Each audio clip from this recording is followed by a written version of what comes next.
do. I seek to yield 2 minutes to the gentleman from Florida, Mr. Ross. Gentleman from Florida is recognized for 2 minutes. Thank you, Mr. Speaker. Thank you, Mr. Nugent.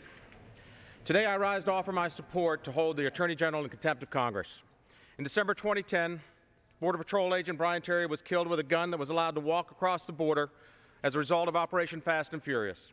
Mr. Speaker, some, including this Attorney General, and some of my colleagues on the other side of the aisle state that this operation began in a previous administration. This is demonstrably false, and nothing could be further from the truth. While there was a program under the previous administration known as Wide Receiver, the differences are quite stark.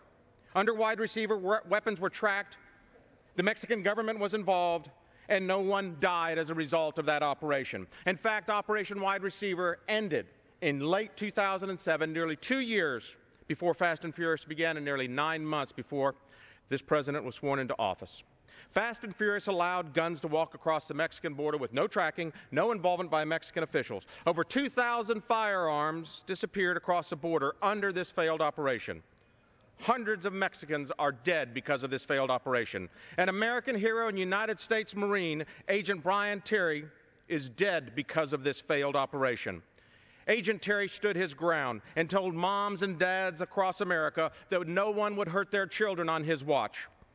He stood up and took that responsibility.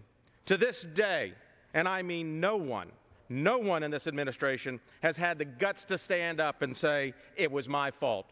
Attorney General Holder has refused to comply with a congressional subpoena that was issued in October of 2011. I was a practicing attorney in the real world before I came to Congress. In the real world, Americans are expected to comply with subpoenas. Is the Attorney General any different? No, he is not. Are we just supposed to take Mr. Holder's word that we have all the information? That may be how Washington works, Mr. Attorney General, but that is not how Main Street works.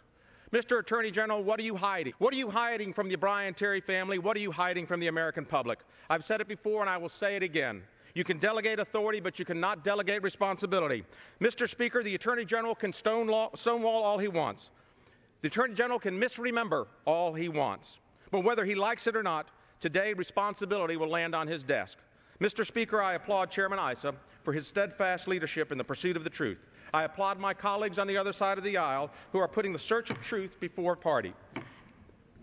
Request 15 seconds. Mr. Speaker, I yield another 15 seconds. Gentleman is recognized for an additional 15 seconds. Thank you, Mr. Speaker. Finally, Mr. Speaker, I applaud all of those, like Agent Terry, who wear the uniform of the armed forces or stand on the border and guard our nation. Agent Terry knew a thing or two about duty. He died while on duty. It is now the duty of this Congress to hold those responsible and accountable for this failed operation. We will not forget, and we will always stand with you. I yield back. Gentleman's time is expired.